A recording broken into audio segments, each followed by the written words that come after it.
de formation,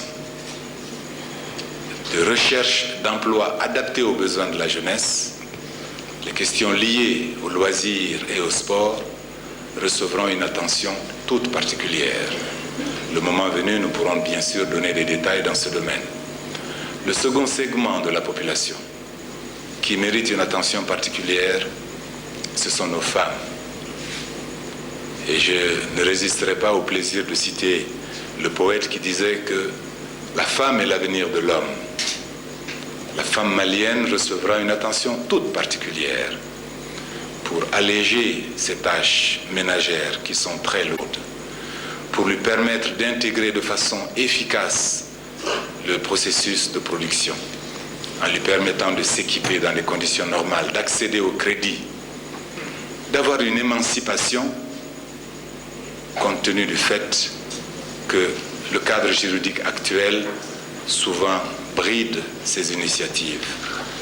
Donc cette libération, non seulement par rapport aux tâches astreignantes, mais par rapport à certaines coutumes ou par rapport à certaines lois qui limitent et qui s'analysent en une discrimination contre la femme, ces questions seront revues afin de permettre le plein épanouissement de nos épouses, de nos sœurs et de nos enfants.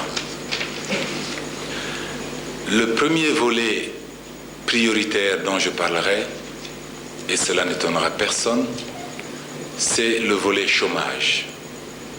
Le chômage est très important dans notre pays. 12 000 jeunes sont sans emploi actuellement et il en sort près de 3 000 par an. Notre action dans ce domaine va s'articuler autour d'un certain nombre de pôles. D'abord, renforcer le secteur privé en intervenant auprès des banques pour permettre au secteur privé de créer des emplois. Là, des techniques existent. Nous favoriserons bien sûr l'éclosion des petites et moyennes entreprises. Et là, l'un des boulots que nous avons remarqué, c'est l'absence d'apport personnel qui empêche la création d'entreprises, notamment par les jeunes. Et enfin, nous favoriserons, comme le gouvernement de transition l'a déjà fait, les activités à haute intensité de capital. Un dernier volet cependant, qui peut surprendre, actuellement la fonction publique emploie près de 55% des travailleurs.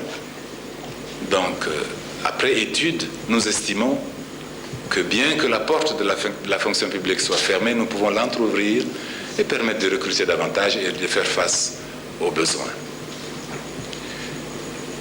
Le deuxième grand volet de notre action, c'est le monde rural, dont nous allons faciliter la modernisation, lui permettre de produire dans les meilleures conditions et surtout rechercher de façon obstinée les voies et moyens d'une révalorisation des revenus des paysans par l'accroissement des prix aux producteurs, et cela est possible, notamment en zone cotonnière.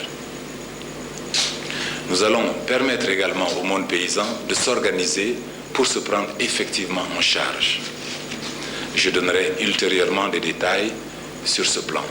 Mais la révalorisation des revenus des ruraux sera une priorité de l'action gouvernementale que je pourrai conduire. Après le monde rural, il faut se souvenir que nous avons un pays très vaste, donc il faut développer les infrastructures et surtout donner une attention particulière à la question de la maîtrise de l'eau. Voilà donc une batterie d'actions qui n'est pas exhaustive, mais vous pouvez vous poser la question, comment financer tout cela? Je l'ai déjà montré dans le programme. Sur le plan interne, nous avons une épargne que nous devrions pouvoir mobiliser en faisant preuve d'imagination et en nous adressant à nos banques qui ont les disponibilités nécessaires, mais qu'il faudrait pouvoir rassurer. En second lieu, nos partenaires au développement, bien sûr, qui ont fait preuve de bienveillance à notre égard. Alors, les mesures d'accompagnement de ce programme, c'est quoi? Ce sont les exonérations fiscales pour permettre la création d'emplois. Ce sont également les mesures propres à élargir le marché intérieur et surtout à promouvoir l'intégration économique régionale, condition sine qua non de la viabilité de tous nos projets. Un dernier mot cependant, pour réaliser tout cela, il faut la paix, donc il faut que l'armée soit en mesure d'assumer son rôle pour sauvegarder la paix dans notre pays. Il faut aussi une diplomatie active, tournée vers le développement, afin de drainer vers notre pays non seulement les ressources extérieures nécessaires, mais l'énergie et l'épargne des Maliens de l'extérieur. Voilà, mesdames et messieurs, les points essentiels de l'action que je compte conduire, si vous voulez bien m'accorder votre confiance. Très bien, Monsieur Konaté, ce volet, nous l'avons estimé tout à fait très important. C'est pourquoi, pendant tout votre exposé, nous avons estimé ne pas vous interrompre. Mais cependant, je me dois de vous signaler que sur les 10 minutes dont vous disposiez au départ, vous êtes exactement à un peu plus de 13. Donc 3 minutes supplémentaires qu'on décomptera sur votre temps général ou qu'on accordera à M. Alpha Omar Konaré si vous vous mettiez d'accord là-dessus. Mais enfin, sur le même sujet, l'exposé du projet de société ou du programme de gouvernement, question de Cheban Koulibaly au candidat Alpha Omar Konaré. Bien, Monsieur Alpha Omar Konaré, bonsoir. Dans votre projet de société, 2 points m'ont particulièrement frappé. Vous vous proposez en effet de procéder à la rénovation de notre cadre de vie commune et vous vous proposez de favoriser l'émergence de contre-pouvoirs efficaces comme pendant au pouvoir. Est-ce que je me trompe lorsque je pense que ce sont là les 2 points sur lesquels tourne l'ensemble de votre programme, de votre projet de société? Merci beaucoup. Si ceux qui m'ont fait confiance il y a 10 jours renouvellent la même confiance dimanche prochain, je ferai en sorte que le projet de société que j'envisage serve de guide à l'action gouvernementale. Voyez-vous, ce soir, en tournant le bouton de la radio, diverses informations me sont parvenues.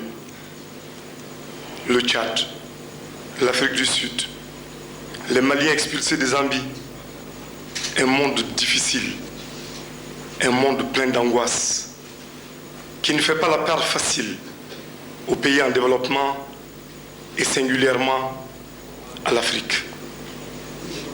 Le Mali dans tout ça, pour certains, compte pour peu. Nous nous débattons dans nos difficultés. Tout ce que nous pouvons amasser en une année, c'est de l'ordre de 700 milliards de francs CFA. Si nous le répartissons entre les 8 millions de Maliens, chacun de nous a à peine 90 000 francs CFA. Il y a la dette à payer. Mais chaque jour est très difficile pour les Maliens.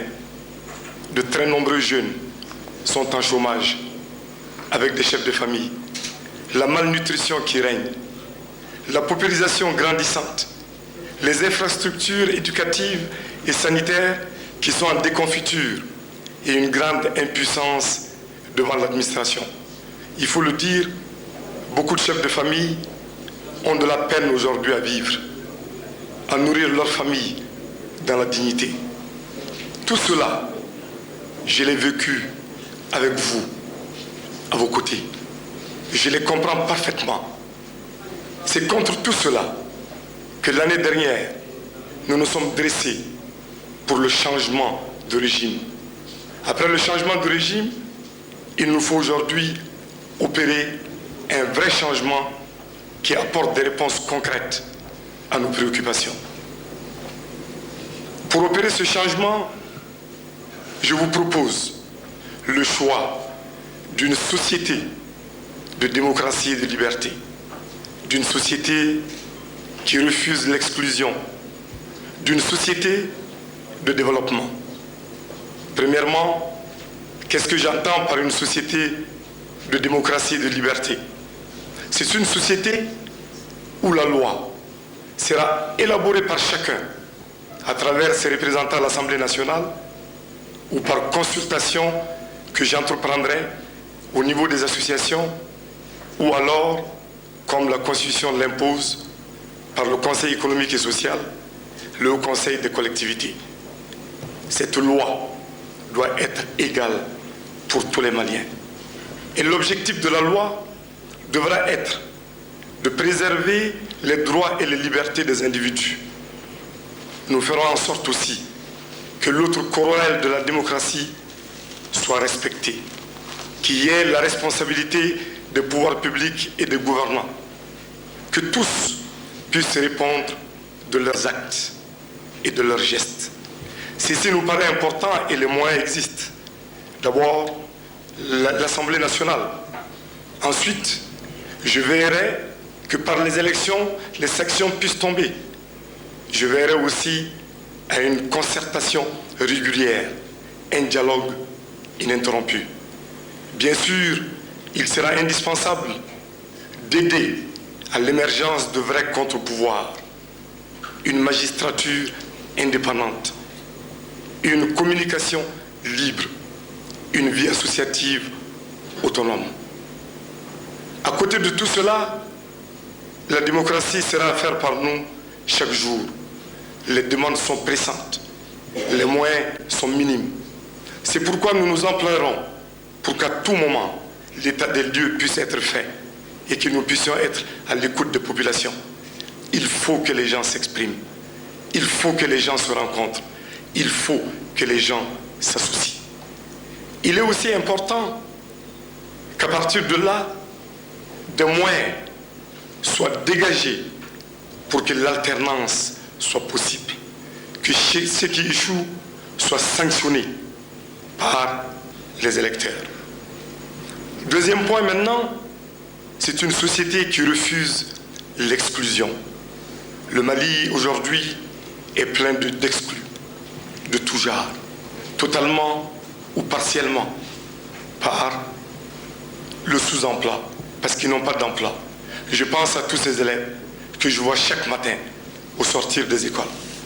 Je pense aussi à tous ceux-là, à Bangoni, à Savalibougou, qui sont mal logés, qui sont mal lotis. Et je pense à ces malades, par exemple, de Dikoroni, qui sont exclus. Je ferai donc en sorte, parce qu'il ne s'agit pas d'une fatalité, qu'on puisse les corriger. Bien sûr, notre État n'est pas l'État-providence, mais je m'efforcerai de corriger cette exclusion en faisant en sorte que l'éducation et la santé soient dispensées au maximum. Je ferai en sorte que beaucoup d'entre nous aient un logis. Je ferai en sorte que ceux qui souffrent puissent être soignés. Je ferai en sorte qu'il y ait plus d'attention à l'égard des personnes les plus défavorisées. Je pense aux enfants, je pense aux femmes, je pense aux malades, je pense à nos personnes âgées, je pense à toutes ces personnes déplacées dans les zones déshéritées.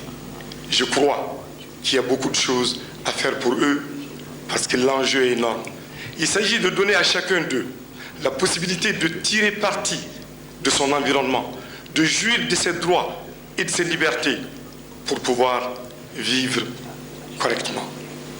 Je pense que si nous arrivons à réaliser une société de démocratie et de liberté, à faire en sorte que nous n'ayons pas une société qui exclut, il sera possible d'assurer une société de développement. Nous avons de réels atouts. Nous avons aussi des savoir-faire à améliorer. Des savoir-faire améliorés au niveau des paysans, des éleveurs, des chasseurs, des artisans, des transporteurs, des commerçants, de tous les Maliens de l'extérieur. Si tout cela est amélioré, nous serons en mesure de produire plus et de vendre davantage. Les atouts sont là. Ce sont les produits textiles, les céréales, c'est l'élevage, c'est les ressources hydrauliques, ce sont les mines et bien sûr les hommes, comme j'ai eu l'occasion de le dire tout à l'heure. Pour valoriser ces atouts, il est important que nous ayons une nouvelle administration au style nouveau, rénovée, qui ne soit pas une administration de jouissance, qui ne gaspille pas, qui conseille, qui sort un peu de ce qu'on a connu jusqu'à présent, l'administration de type colonial, qui ne sait que percevoir les impôts. Je pense aussi qu'il s'agira d'une administration dotée de cadres d'élite, de cadres bien formés, des cadres qu'on ne cherchera plus à humilier, qui seront protégés, quelles que soient leurs opinions politiques.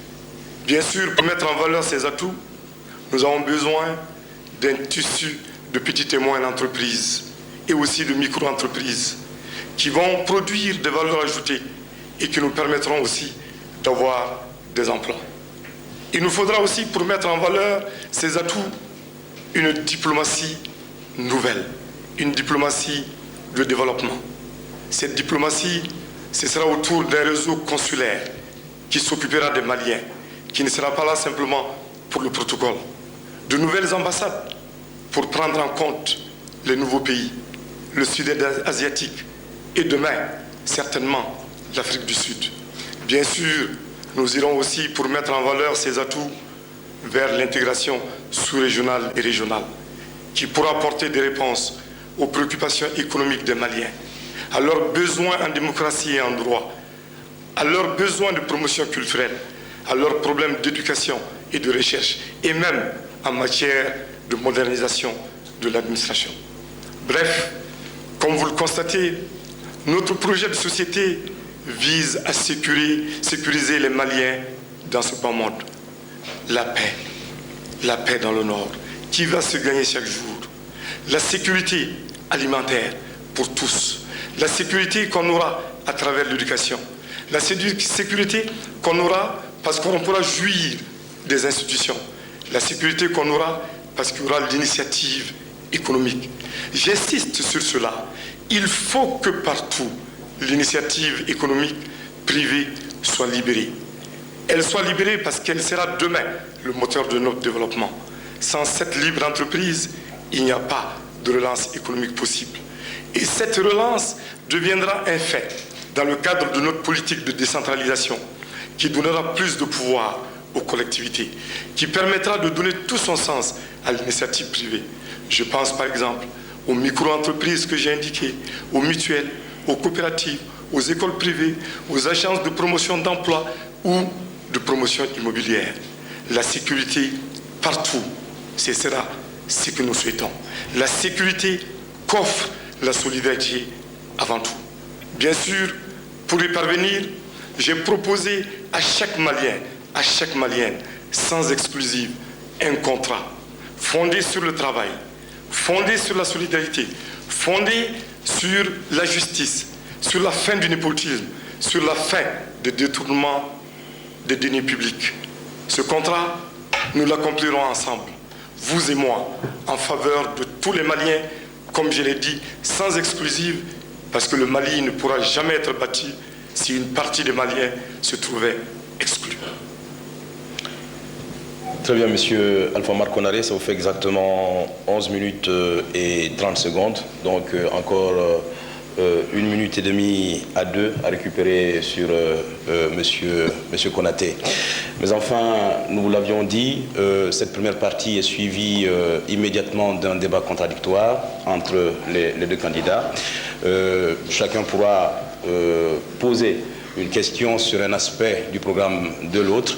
Et c'est le candidat Alpha Mar Konaré qui est le premier désigné justement pour poser toute question qu'il souhaiterait poser donc au candidat Tchéoulé Mamadou Konaté. J'ai bien écouté le projet de gouvernement, le programme de gouvernement présenté par mon aîné. Je voudrais simplement lui demander sur quelle force politique il entend s'appuyer pour mener à bon port ce programme. Quelle force politique représente-t-il?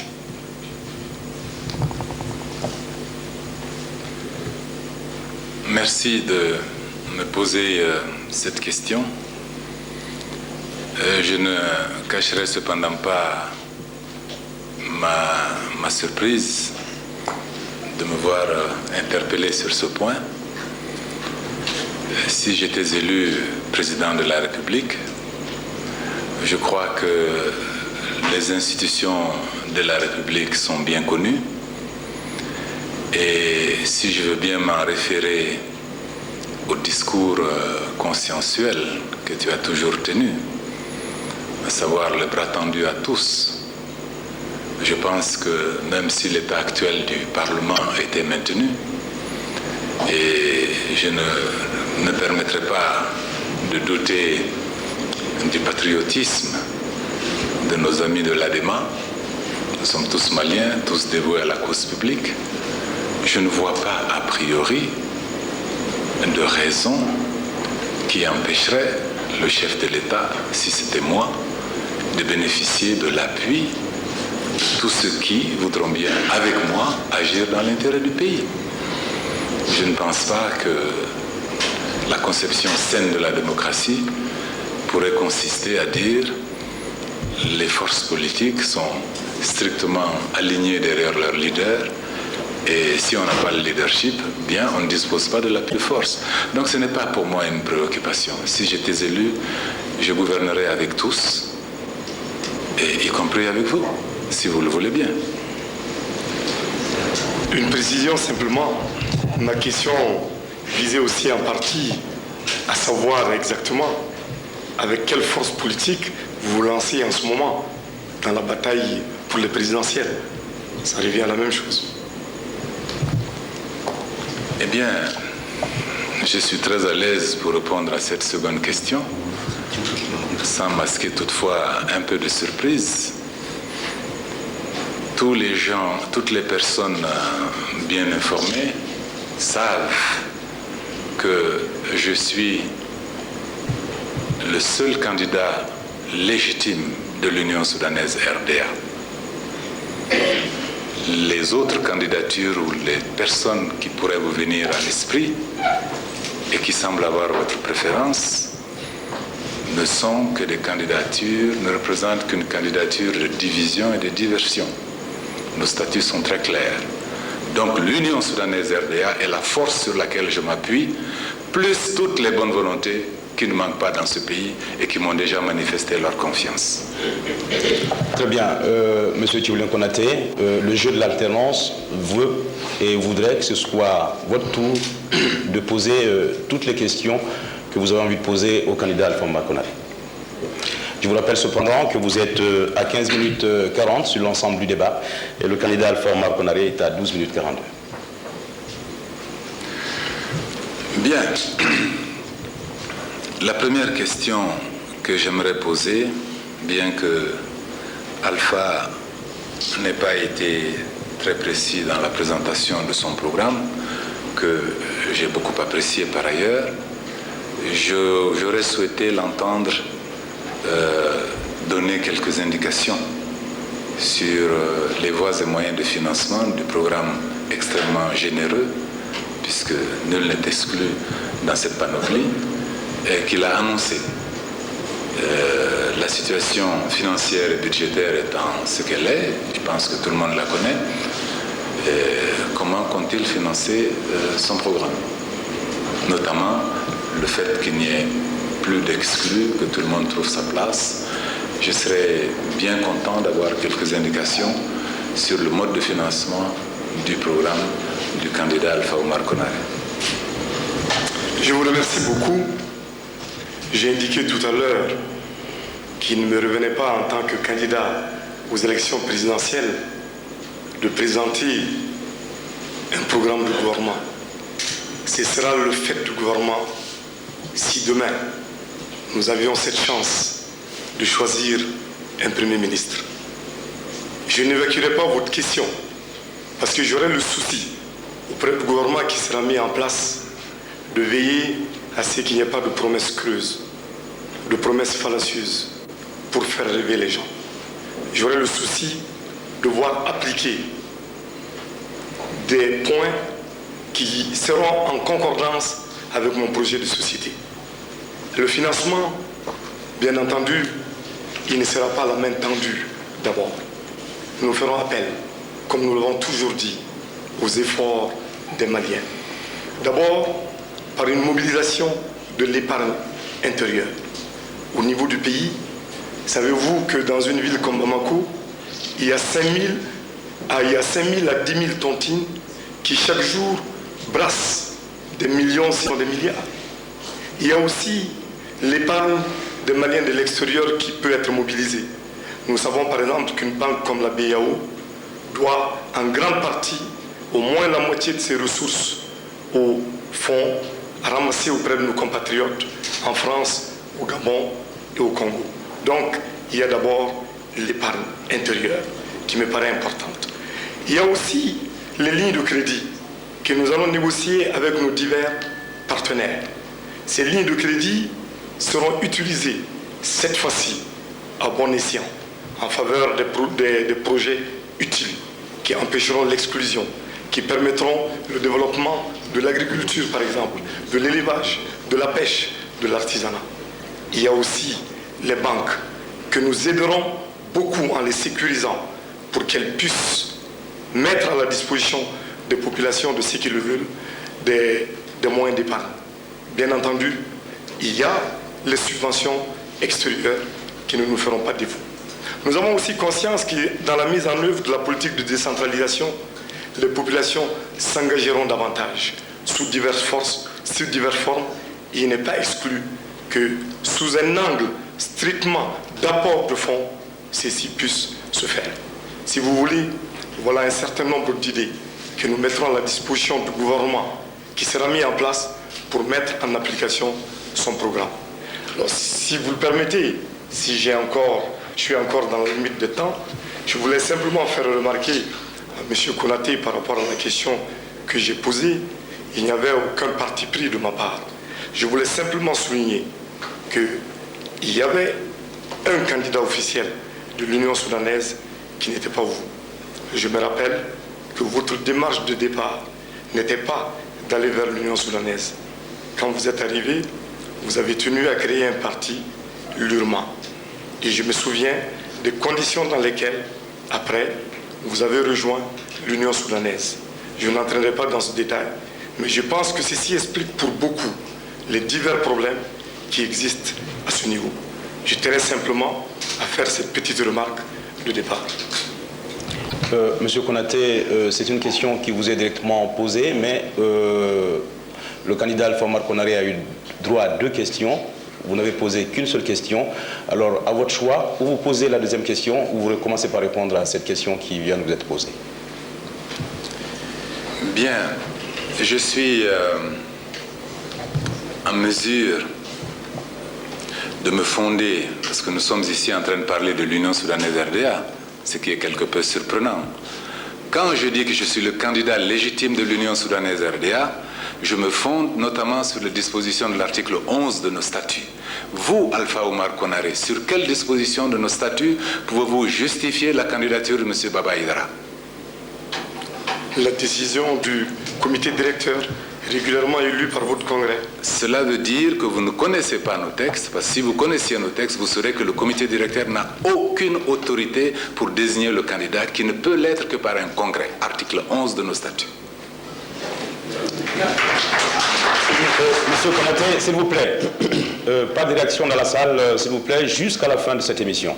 Alors, pendant tout le temps que nous resterons ensemble dans cette salle de la Caisse autonome d'amortissement, vous serez tout gentils de rester sans aucune réaction par rapport, en tout cas, à notre débat de ce soir.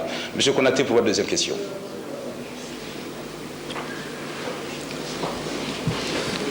Je vais risquer la question. Je suppose que le programme de gouvernement qui a été présenté par l'ADEMA, dont tu es le président, prévoit que les petites et moyennes entreprises seront encouragées. Comme nous, l'ADEMA pense que l'initiative privée doit être encouragée et que vous croyez aux vertus du libéralisme. Mais il est indiqué dans ce document que cette politique pourra être mise en œuvre tant par le secteur public que par le secteur privé. Page 18 de votre document. Alors je voulais savoir si dans le cadre de la promotion des petites et moyennes entreprises, si en dehors du secteur privé, et eu égard à l'expérience que nous avons vécue ces dernières années, vous vouliez créer de nouvelles sociétés et entreprises d'État en faisant intervenir le secteur public. Ma réponse est non. Nous avons dit très clairement que l'initiative privée sera la base de la relance économique. Ce point précis que vous avez indiqué peut bien concerner les sociétés mixtes. Enfin, ce qui est écrit ici, sa mise en œuvre sera faite par le secteur public et privé. Le secteur public peut intervenir dans le cadre de sociétés mixtes. Enfin, il eût été plus clair de marquer société mixte, mais vous avez mis public. Enfin, je n'insiste pas. Merci. Bon, très bien, je crois que nous arrivons donc à la fin de cette partie, de ce débat contradictoire entre les deux candidats, à moins que M. Konaré ou M. Konaté n'ait une autre question à poser. Nous sommes dans la limite du temps. Tout à fait, vous êtes dans la limite. Vous êtes, vous, à 18h15, M. Konaté est à 18h40. Bon, je ne veux pas être débiteur, donc on passe. Très bien. Nous passons donc à la deuxième partie de ce face-à-face. Une deuxième partie qui est consacrée, comme je vous l'ai dit en ouvrant cette émission, au dossier brûlant et immédiat. Nous en avons recensé 4 exactement, ce qui donnera lieu à 4 questions. Première question, Gaussou Drabo à M. Théolin Konaté. Oui, Monsieur Théolé Konaté, dans votre programme, vous avez insisté sur le maintien de la paix sociale. Et donc, si vous voulez, la collaboration du gouvernement avec les différents partenaires sociaux. Il y a un problème qui va se poser dans quelques mois. Ce sont les engagements pris par l'actuel gouvernement de transition avec la principale centrale syndicale du Mali, l'UNTM. Depuis plusieurs mois, l'UNTM se bat pour obtenir un certain nombre d'avantages concernant ses adhérents. Et finalement, le 14 avril dernier, il a obtenu du gouvernement de transition que le paiement des salaires à leur indice actualisé de 1990 soit effectué dans le 3e trimestre 92 et pour compter de janvier 92. Il a obtenu également, et cela pour le 4e trimestre 92, que les rappels d'avancement soient effectués sur ce qu'il appelle la base de ressources additionnelles. Si la voie des urnes vous est favorable, pensez-vous que votre gouvernement aura les moyens de respecter ses engagements? Et toujours dans ses déclarations, l'UNTM affirme que sur notamment le chapitre des ressources provenant des produits pétroliers, il est possible de procéder à une augmentation de salaire. Pensez-vous que ce vœu est réalisable à court, à moyen terme? Merci, monsieur. Je voudrais simplement rappeler, M. Konaté, avant que vous commenciez, que chaque candidat dispose, par rapport à ce chapitre et par rapport à chacune des questions, de 5 minutes pour répondre. Merci beaucoup. Sur le plan des principes, il faut bien sûr qu'il y ait continuité dans les prérogatives de l'État. Si le gouvernement de transition a souscrit des engagements, ces engagements méritent considération. Mais juridiquement, le gouvernement de la Troisième République n'est pas lié par des engagements qu'il n'a pas négociés avec notamment l'UNTM. Ça, c'est sur le plan des principes. Parce qu'il arrive souvent aussi que sous la pression des événements, le gouvernement promette des choses qu'il n'est pas en mesure de tenir. Ceci étant rappelé, je voudrais dire que les revendications de l'UNTM me paraissent tout à fait légitimes dans leurs principes. Si ces revendications portent sur l'augmentation de salaire ou sur le rattrapage dans le domaine des avancements. Il faut en effet savoir que le Mali, dans la sous-région, est le pays qui paye le plus mal ses fonctionnaires. Même un pays qui est moins doté que le Mali, tel que le Burkina, paye presque 2 fois plus certains cadres techniques que le Mali ne le fait. Donc la revendication d'augmentation me paraît tout à fait légitime dans son principe. Et je crois que si nous voulons lancer une action vigoureuse de relance économique, il faut le faire avec des agents qui sont motivés, c'est-à-dire qui vivent dans des conditions matérielles décentes. Donc, tout comme l'UNTM, je suis parfaitement d'accord sur la nécessité et sur l'opportunité d'aboutir à une revalorisation des salaires en République du Mali. Cependant, il est de mon devoir de rappeler cet autre engagement du gouvernement, non pas vis-à-vis de l'UNTM, mais vis-à-vis de nos partenaires au développement, c'est-à-dire le Fonds monétaire international et la Banque mondiale, qui ont limité le plafond de la masse salariale à 41 milliards par an. Actuellement, le gouvernement n'a pas de marge de manœuvre. Donc, toute velléité d'augmentation doit être financée par des ressources nouvelles additionnelles ou par des compressions de personnel. Donc, la marge pour financer l'augmentation dans le cadre actuel est assez étroite.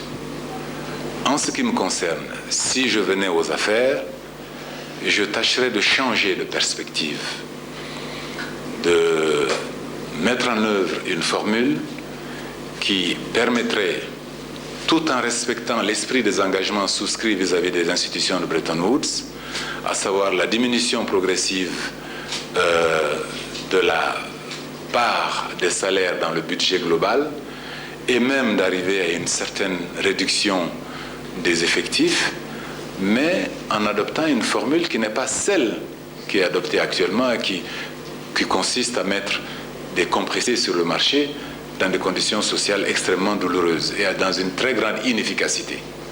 Je pense personnellement qu'il est possible, et si j'avais la possibilité de le développer, je le ferais, de procéder autrement, c'est-à-dire de jouer sur la différence qui existe entre le taux de réduction naturelle dans la fonction publique et le taux de recrutement pour aboutir à une baisse tendancielle du nombre des fonctionnaires, à une réduction du poids des salaires dans le budget général et tout en permettant une revalorisation significative et progressive des salaires. Cela me paraît possible. Nous l'avons étudié et le moment venu, nous ferons des propositions précises.